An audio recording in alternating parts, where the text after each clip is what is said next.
श्रीराम समर्थ.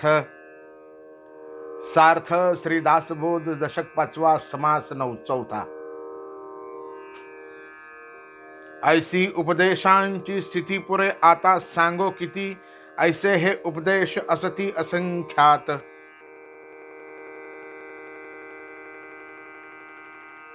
किती सांगावे सांगणे आता पुरे, उपदेशांचे हे असे असंख्य प्रकार आहेत. ऐसे उपदेश अनेक परिज्ञाने वीण निरार्थक, ये विषयी असे एक भद्वद वचन. आत्मज्ञाना वाचून हे उपदेशाचे सगळे प्रकार व्यर्थ असतात. आत्मज्ञानासारखे पवित्र दुसरे काही नाही. उपदेशांचे असे पुष्कळ प्रकार असले तरी आत्मज्ञाना वाचून त्यांना काही अर्थ नाही. याबद्दल भगवंताचे एक वचन आहे. श्लोक. ज्ञानाशास्त्रम पठे श्लोको नाना दैवत पूजनम, आत्मज्ञानम विना पार्थ सर्वकर्म निरर्थकम. शैवशाक्तागमायाये अन्ये च बहवो मताः, अपभ्रंश समास्तेऽपि जीवानां भ्रांत चेतनाम. नहि ज्ञानेन सदृशम पवित्रीमिदमुत्तमम.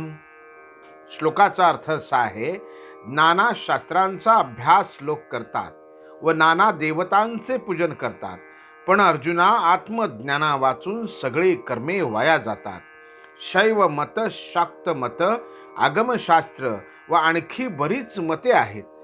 भ्रमात वावरणाऱ्या जीवाना झालेला तो बुद्धिभ्रंशच समजावा.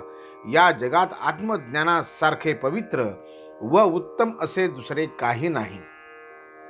या कारणासाठी आत्मज्ञानासारखे पवित्र उत्तम दुसरे काही नाही, म्हणून आधी आत्मज्ञान प्राप्त करून घेतले पाहिजे.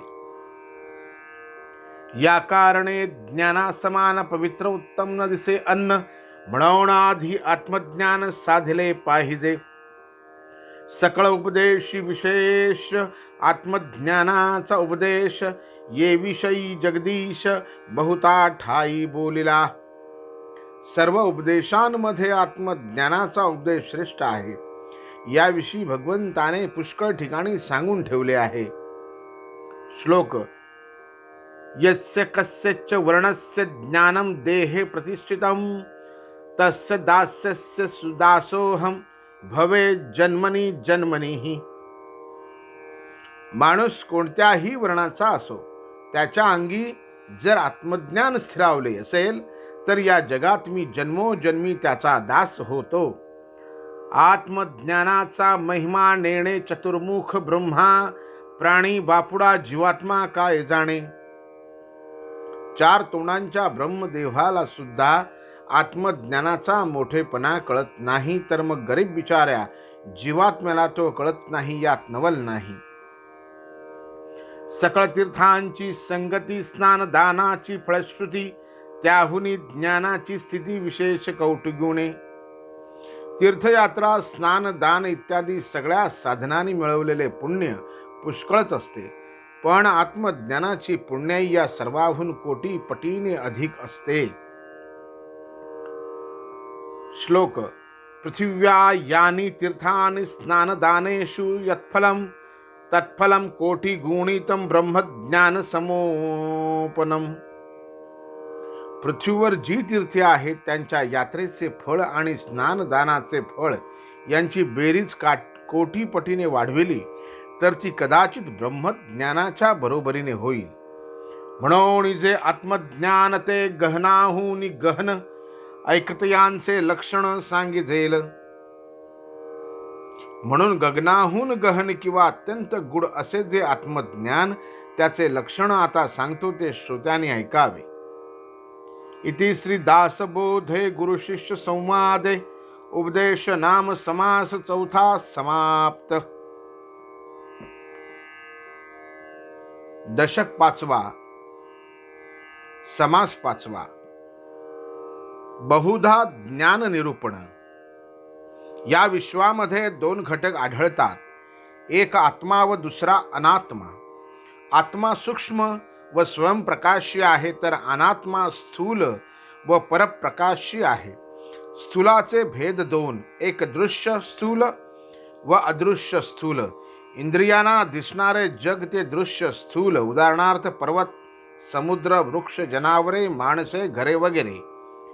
इंद्रियांना न दिसणारे पण मनाला आणि बुद्धीला आकलन होणारे जग ते अदृश्य स्थूल, उदाहरणार्थ निसर्गाचे नियम, वस्तूंचे अंतरंग, ध्येय, मूल्य, अर्थ, परमाणु, वासना, भावना, विचार इत्यादी. दृश्य व अदृश्य स्थूलाचा अभ्यास करून माणूस जे ज्ञान मिळवितो त्यास विज्ञान किंवा सायन्स असे म्हणतात. देहबुद्धीच्या ज्ञानाची कक्षा अदृश्य स्थूलांपर्यंत पोचते. सामान्य माणूस त्यालाच ज्ञान समजतो, परंतु ते आत्मज्ञान नव्हे. ज्ञानाबद्दलची आपली सध्यांची कल्पना बरोबर नाही हे दाखविल्याखेरीज खरे ज्ञान कोणते ते ध्यानात येणार नाही. म्हणून या समासात श्री समर्थ आत्मज्ञान नाही कोणते ते अनेक उदाहरणे देऊन सांगत आहेत. समास पाचवा, बहुधा ज्ञान निरूपण. श्रीराम जैते ज्ञान नाही प्रांजळ स तव सर्व काही निर्फळ. ज्ञान रहित तळमळ जाणार नाही. जीवाला स्वस्वरूपाच्या ज्ञानाची तळमळ असते, ती आत्मज्ञाना वाचून शांत होत नाही. जोपर्यंत सरळ, स्वच्छ व निर्मळ आत्मज्ञान होत नाही तोपर्यंत इतर सर्व काही निरर्थक होते. आत्मज्ञान झाल्या वाचून मनाची तळमळ शांत होणार नाही. ज्ञान म्हणता वाटे भरम, काय होय रे बाबा असेल वर्म. म्हणून हा अनुक्रम सांगी जाईल आता. ज्ञान शब्द ऐकला की सामान्य माणूस घोटाळ्यात पडतो. ज्ञानाचे रहस्य काय असावे असा प्रश्न त्याला पडतो. म्हणून क्रमाक्रमाने ज्ञान काय हे सांगतो. भूत भविष्य वर्तमान ठाऊके आहे परिच्छिन्न, यासीही म्हणजेत ज्ञान परिते ज्ञान नव्हे. आता जवळजवळ संबंध समासात ज्ञान नाही काय ते सांगतात. भूत भविष्य वर्तमान हे सगळे अगदी बरोबर माहीत असणे यालाही ज्ञान म्हणतात, परंतु ते आत्मज्ञान नव्हे. पुष्कळ विद्यार्जन, संगीतशास्त्राचे व रागांचे ज्ञान, वैदिक शास्त्रांचे व वेदांचे अध्ययन हेही ज्ञान नव्हे. बहुत केले विद्या पठन, संगीतशास्त्र रागज्ञान, वैदिक शास्त्र वेदाध्ययन हेही ज्ञान नव्हे. नाना व्यवसायांचे ज्ञान, नाना दीक्षेचे ज्ञान, नाना परीक्षेचे ज्ञान ते ज्ञान नव्हे. अनेक व्यवसायांचे, दीक्षांचे आणि परीक्षांचे ज्ञान हे ज्ञान नव्हे. नाना वनितांची परीक्षा, नाना मनुष्यांची परीक्षा, नाना नरांची परीक्षा हे ज्ञान नव्हे. नाना अश्वांची परीक्षा, नाना गजांची परीक्षा, नाना स्वापदांची परीक्षा हे ज्ञान नव्हे. नाना पशूंची परीक्षा, नाना पक्षांची परीक्षा, नाना भूतांची परीक्षा हे ज्ञान नव्हे. नाना यानांची परीक्षा, नाना वस्त्रांची परीक्षा, नाना शस्त्रांची परीक्षा हे ज्ञान नव्हे. नाना धातूंची परीक्षा, नाना नाण्यांची परीक्षा, नाना रत्नांची परीक्षा हे ज्ञान नव्हे. नाना पाषाण परीक्षा, नाना काष्ठांची परीक्षा, नाना वाद्यांची परीक्षा हे ज्ञान नव्हे. नाना भूमींची परीक्षा, नाना जळांची परीक्षा, नाना सतेज परीक्षा हे ज्ञान नव्हे. नाना रसांची परीक्षा, नाना बीजांची परीक्षा, नाना अंकुर परीक्षा हे ज्ञान नव्हे. नाना पुष्पांची परीक्षा, नाना फळांची परीक्षा, नाना वल्लींची परीक्षा हे ज्ञान नव्हे. नाना दुःखांची परीक्षा, नाना रोगांची परीक्षा, नाना चिन्हांची परीक्षा हे ज्ञान नव्हे. नाना मंत्रांची परीक्षा, नाना यंत्रांची परीक्षा, नाना मूर्तींची परीक्षा हे ज्ञान नव्हे. नाना नक्षत्रांची परीक्षा, नाना गृहांची परीक्षा, नाना पात्रांची परीक्षा हे ज्ञान नव्हे.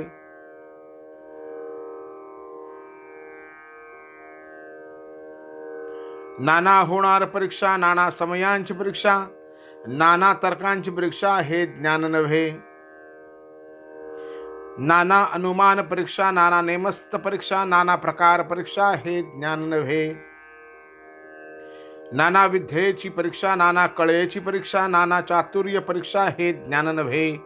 नाना शब्दांची परीक्षा, नाना अर्थांची परीक्षा, नाना भाषांची परीक्षा हे ज्ञान नव्हे.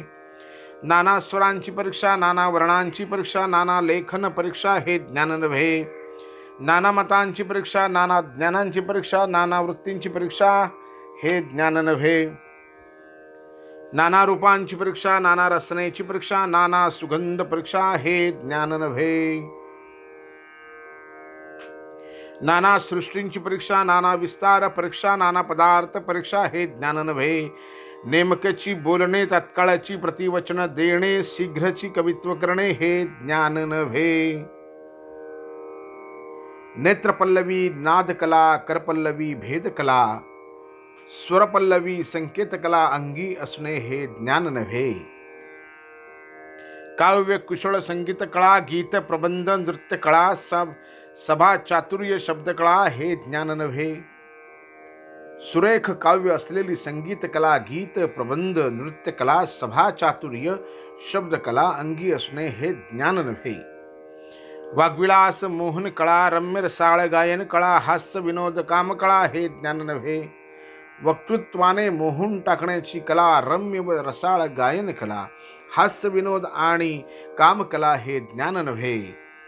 नाना लाघवे चित्रकळा, नाना वाद्ये संगीतकळा, नाना प्रकारे विचित्रकळा हे ज्ञान नव्हे.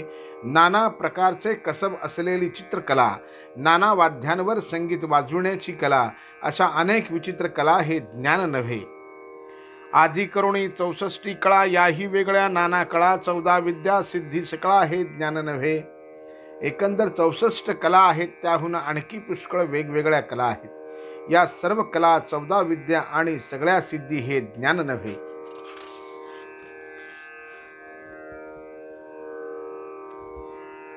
असो सकळ विद्या, असो सकळ कळा, प्रवीण विद्या मात्र परिपूर्ण, तरी ते कौशल्यता परिज्ञान म्हणूची नाही.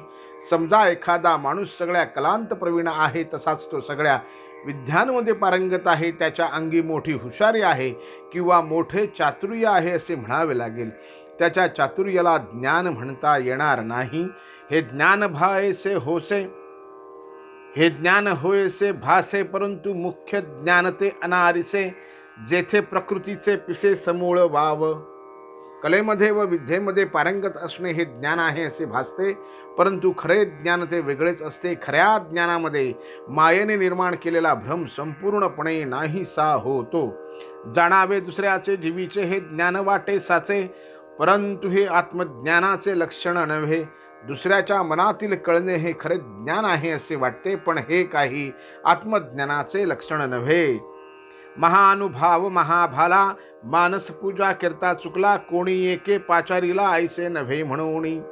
एक मोठा अधिकारी साधक भगवंताची मानसपूजा करताना काही चुकला, जवळ असलेल्या एका माणसाने त्याला हाक मारली आणि असे करायचे नसते म्हणून सांगितले. ऐसी जाणे अंतरस्थिती तयासी परमज्ञाता म्हणती, परंतु जेणे मोक्ष प्राप्ती हे ते ज्ञान नव्हे. अशा रीतीने दुसऱ्याच्या मनाची स्थिती जो जाणतो त्याला फार मोठा ज्ञानी समजतात, पण ज्याने मोक्ष प्राप्ती होते ते हे ज्ञान नव्हे. बहुत प्रकारची ज्ञाने सांगो जाता, साधारणे सायोज्य प्राप्ती होय जेणे ते ज्ञान वेगळे. आतापर्यंत वर्णन केल्याप्रमाणे ज्ञानाचे प्रकार पुष्कळच आहेत, पण ते सगळे सांगता येणे जवळजवळ अशक्य आहे. ज्या ज्ञानाने सायुज्य प्राप्ती होते ते ज्ञान मात्र वेगळेच आहे. तरी ते कैसे आहे ज्ञान समाधानाचे लक्षण, ऐसे हे विशद करून मज निरोपावे. हे ऐकून शिष्य प्रश्न करतो, समाधान हेच ज्या ज्ञानाचे प्रधान लक्षण आहे, ते ज्ञान कसे असते ते मला स्पष्ट व सोपे करून सांगावे. ऐसे शुद्ध ज्ञान पुसिले ते पुढले समासी निरूपिले, श्रोता अवधान दिदले पाहिजे पुढे. त्यावर सद्गुरू सांगतात, याप्रमाणे शुद्ध ज्ञानाचे लक्षण विचारले ते पुढील समासात सांगावयाचे आहे. श्रोत्यांनी लक्ष देऊन ते ऐकावे. इति श्री दासबोधे गुरुशिष्य संवादे बहुधा ज्ञान नाम समास 5वा समाप्त. श्रीराम समर्थ.